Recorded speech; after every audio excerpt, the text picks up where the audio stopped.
obviously. Thank Really you. looking forward to this. Let's start off with, and I don't want to torpedo the entire conversation and start off with a bit of a Debbie Downer-esque. That made fake news look kind of fun.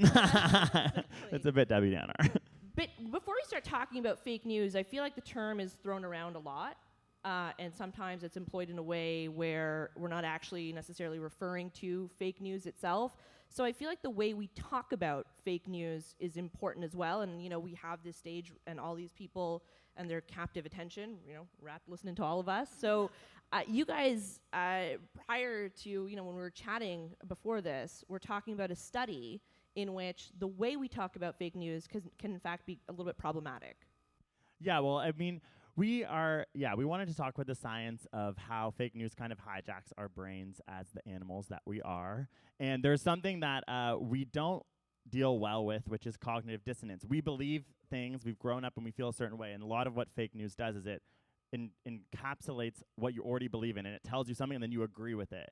And when we were doing research from January 2019, that's hopefully a recent enough date, okay, remember I'm listening, they actually found that fake news in the 2016 election ended up being a lot less of a big deal than what people had actually thought that it was. We are all here to talk about how fake news is something that we should be very concerned about. But this study actually kind of went against that. And that is a cognitive dissonance that I felt as I read it. I was like, wait, that can't be true. And that maybe is something that you're understanding now. But yeah, they found that people who were actually sharing, this was on Facebook, it was a study, people who were sharing on Facebook who actually shared news regularly were not sharing that much fake news. And it was actually not as big a deal as we actually thought, and the media might have thought. And I know we're all here talking about it, but I just want you to understand that that's like the type of feeling that we are going to be talking about when we start to explain how fake news actually works, like neurologically, and why we as animals can be very susceptible to it.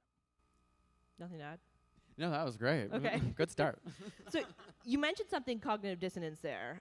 So I feel like cognitive dissonance kind of goes hand in hand with its buddy confirmation bias a lot of the time. You want to just explain those two terms to our audience?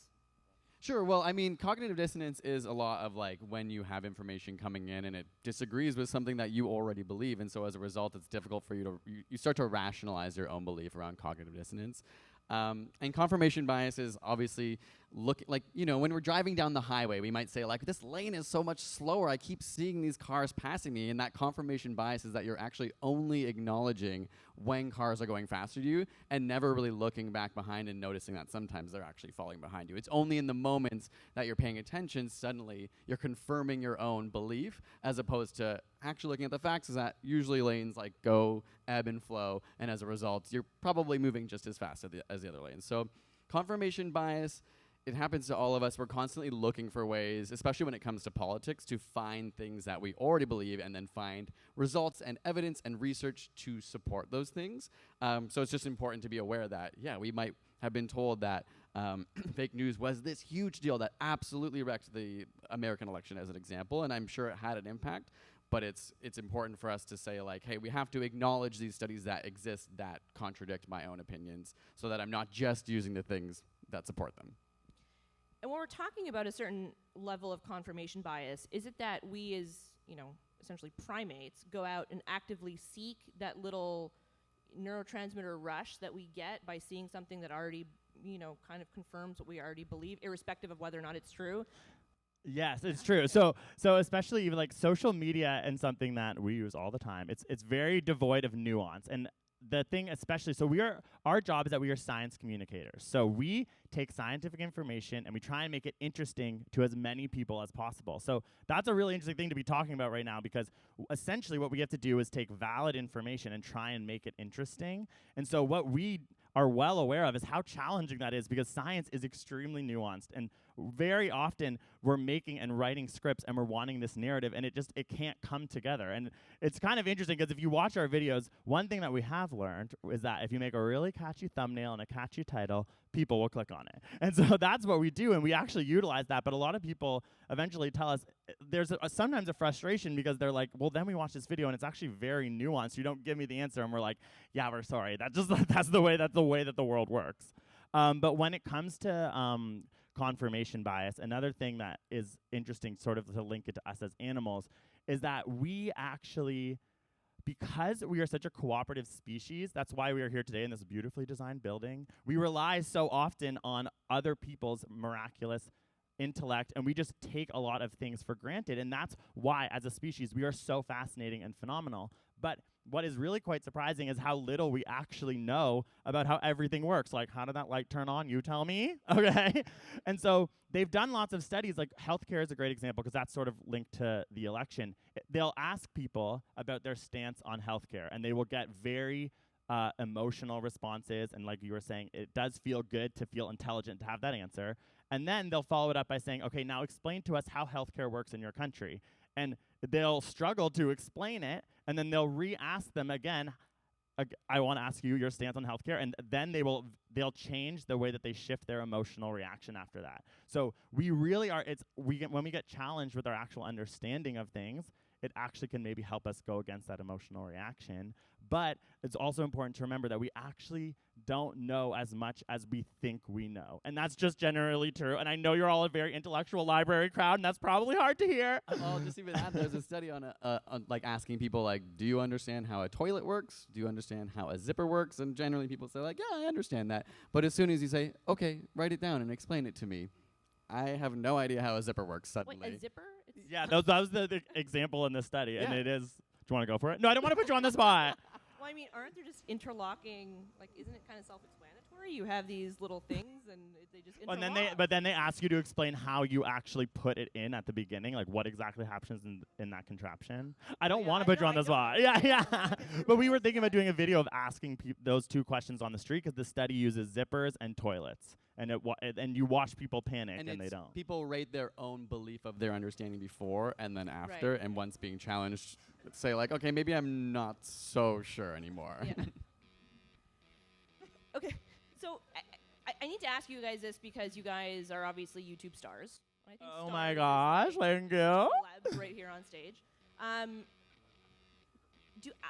Is social media making everything worse? Well, I mean, we wouldn't exist without it, so. I think, It's a nuanced answer. I'll start with that, but keep Okay. going. yeah, I think that like any new technology as it comes about in our society can be seen for better or for worse. And I think that, we've had entertainment for years that has, like, in the form of books. Like, people criticized movies and things because they weren't as good as plays for a long time, and understanding, like, the value of something isn't always so easy. And, platforms like YouTube and Twitter and Facebook are really so young when you think of, like, the history of everything that we've created on Earth, as well as, like, our recent history of the past 100 years. So I think Or the universe, 13.8 billion years. yeah. Ages.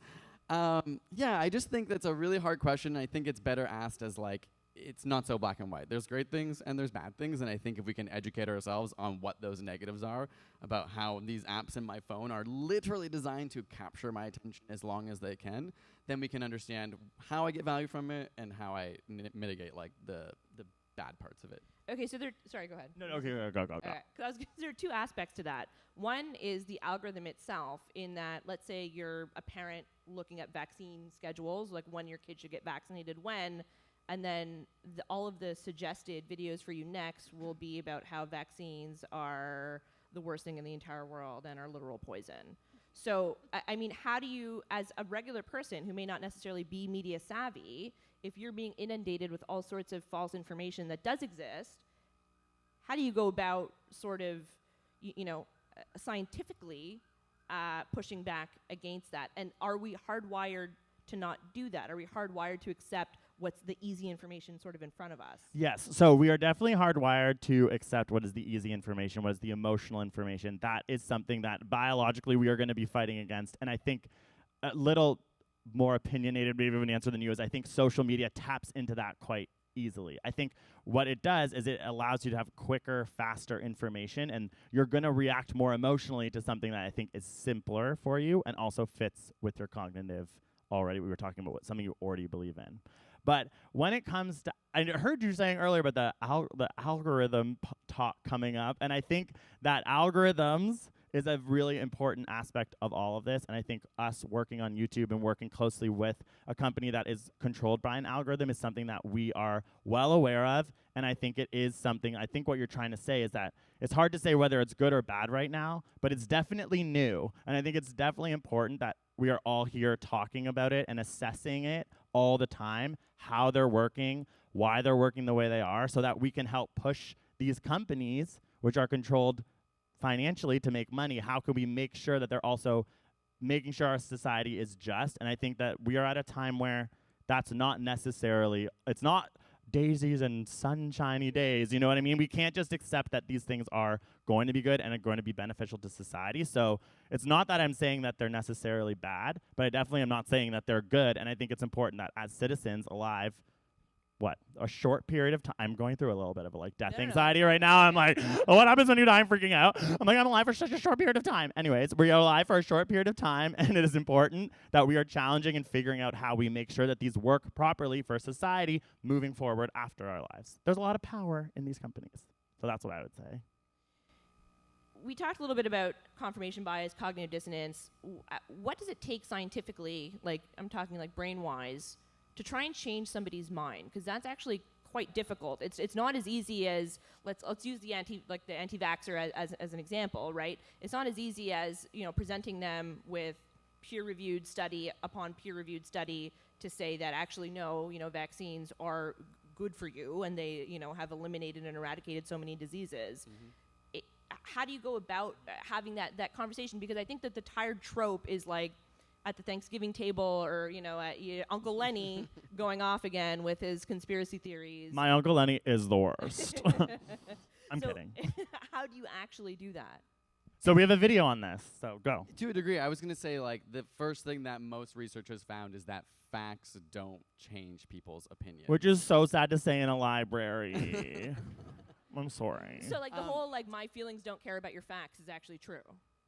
Or is my facts don't care about your feelings? I mean, I guess, yeah. I mean, people yeah. like to pretend that facts are the be-all and end-all. And obviously, as scientists and people who care about the truth, we're all trying to find and reiterate what we believe and study it. But it's also where we see how hard it is for science to be communicated properly. We Absolutely, live it all yeah. the time. And what most of those studies that look at facts find is that it's actually the emotional side of things that tends to convey things to people that they tend to hold on to, and then they'll find facts that will support their beliefs. So, I mean, it's obviously a huge question that we don't have the answer to, but the in-group, out-group is something that we studied a lot when we were trying to make this video, and in regards actually to anti-vaxxers, which according to science are not supposed to say anti-vaxxers. Oh, sorry. You're supposed to say vaccine hesitant for the exact reason that it creates an emotional reaction when you say anti-vaxxer. Yeah, you're supposed to say vaccine hesitant. Anyways, don't say the anti-vaxxer, but I know I do. I like to call them baby killers. I'm just kidding. I don't. I would never do that. But yeah, so essentially what they are studying this because they have to try and figure out how do we communicate this properly when it comes to vaccines. And the best thing to do is to try and talk to people and bring them into your in-group. So what you do is instead of first sort of getting mad, you would say, we are obviously talking about the health of kids, right. So let me start to talk to you about what actually happens when you have polio, how awful that is, and you're actually kind of getting emotional reactions from them because obviously they're scared for their kids, and that's how you're supposed to get the scientific information in then. But that's just even add hard. To that. There's the level of making sure that you can relate as humans. Before any science comes in, you say, can we all agree that we all just care about the health of children? This is how it turns from you're an other to okay, I can see you in my group now because ultimately we're all trying to help. Yeah, kids it's very unlikely survive. somebody's going to go, I'm anti-baby. Exactly. So you find because communities and people have a desire and an absolute necessity to be part of groups to survive. So it's so natural for us to form groups and beliefs around groups and look at other people and say it's really easy to call you wrong because of X, Y, Z reason, whether that's something to do with gender or race or just ideals or countries.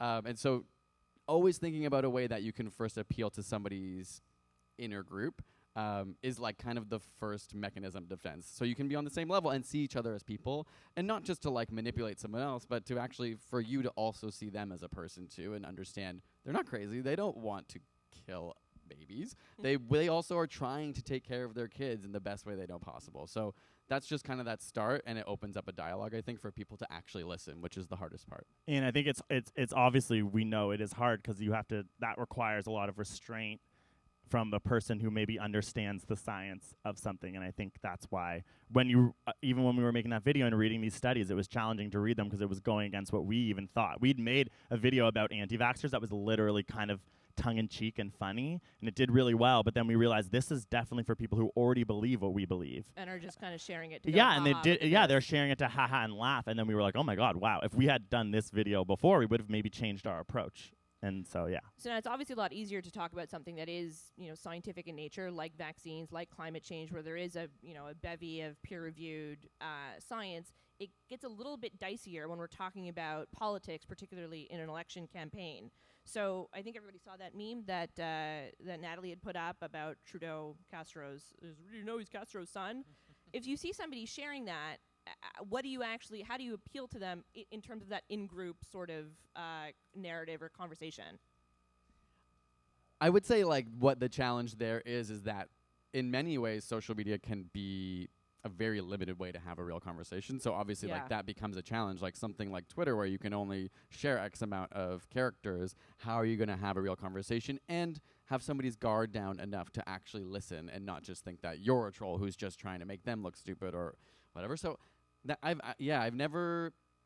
It's hard because your instinct or my instinct would to instantly be angry that someone's sharing that and try and tell them exactly how they're wrong. So how do you open the door for them to actually listen and understand that we all care about the same things? I don't know that I have a good answer. Well, I mean, I don't know if we're gonna we shouldn't have necessarily answers on this subject fully. You know what I mean? It's very complex. But yeah, I think that maybe is where you're starting to get at how social media and the world that we're living technologically is a really big challenge for that exact reason. How can you create an in-group when you can't even have very thorough, nuanced conversations with people online that easily? Well, and I mean, and part of that I should rephrase, is part of that because social media in and of itself sort of filters out you into your own bubbles as it is. So you're only seeing the same sort of information that you already want to see.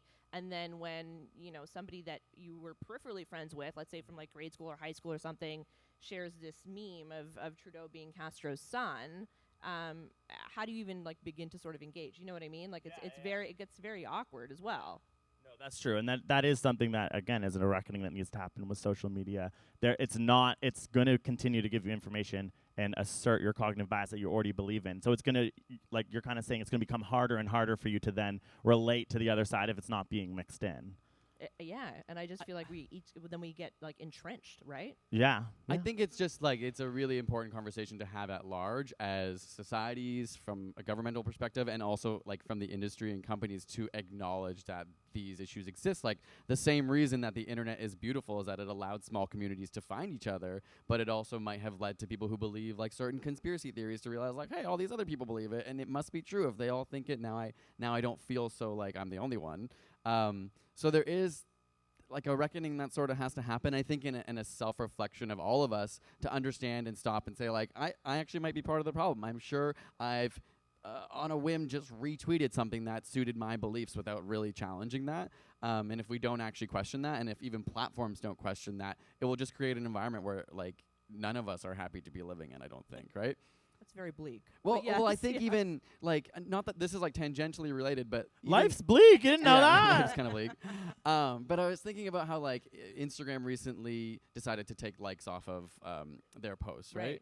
And obviously there's many different theories, and I don't think they ever officially talked about. But some things I've heard people talk about is that everyone was realizing what kind of photos would do really well. So you'd always take a photo from this angle with this lighting and look good, and it was a lot of different selfies. But that created a platform that was really homogenous and not that interesting, and didn't really stir up dialogue, didn't really give value to anyone. So I think from a platform perspective, the same thing will happen if we start to go to online spaces and all we find is groups that cause stark division and hate and problems, and it's not going to be an enjoyable place for us to be at. So not only from a level of society do I think we need to think about it, but also I think it's in companies' best interest to make platforms be a positive experience that are conducive for the benefit of society. I'm getting a hand signal from Jorge, which means, let's keep. Oh, 5 more minutes. Oh, the wrong hand signal. Okay, so good. Now I've got 5 minutes, and I want to ask you this question because I've seen this posited by multiple people who don't necessarily have much, they didn't like research it or anything. It's just kind of like anecdotally or anecdata, and that is, people will willingly share fake news even if you know it's sort of fake because you do get that little dopamine rush or whatever it is that makes you feel as though you're, king of the world for that like 2 seconds that you press that share button. That sounds like a troll. Okay. Right? That's kind of well, it's true. Like if you are craving an emotional reaction from people, whether it's anger, it's still an emotional reaction, and there is still a dopamine rush, and there is still neurologically it's something that is making you feel something, and if that's something that you want, you will get it from that. So we're basically all just like rats in a maze hitting that food pellet. Yeah, but I think that is a choice that someone makes to get that. I think a lot of people can get dopamine rushes from another amazing food, a beautiful new restaurant, an amazing song. Like you can get it in other ways, but it's not denying that you can also have negative. Well, I'll also add though, like, because you're right that probably many people who aren't trying to screw over the world or spread fake news might retweet something or do something and share something even though they know it's kind of fake. Yeah, well, I mean, the Trudeau meme thing is a really good example, right? Like, do people actually legitimately think? I think the vast majority of people who share that meme don't legitimately think that he's actually Castro's son, but they dislike his politics or his hair pisses them off. So it's like, yeah, I'm going to share that anyway. But what I would say is, like, a troll. The brain gets these rewards. I think we're kind of seeing a little bit of a backlash to some social media because people are burnt out. Because you can feed into that, but just like an addiction to anything else, eventually your brain needs it more and more and more to get that same thrill out of it. So I think it's a slippery slope that we're all going to start feeling that sort of like negative impact from. Technological minimalism. Everyone's talking. Young people are talking about it because it's a hard life to live. We're realizing that we're addicted and that we're not happy necessarily. So going back to your flip phone? Hell yeah! Smart authors do that. We have platforms that are helping us understand now, like digital well-being. Like we can see, okay, it's going to lay out for me and it can block me off this app after this amount of time. That will create a much healthier relationship for us and a much happier world, I think. And we do need to be talking about this, like thinking about climate change, which is such a huge existential issue that we are trying to figure out how to talk about. It is so challenging.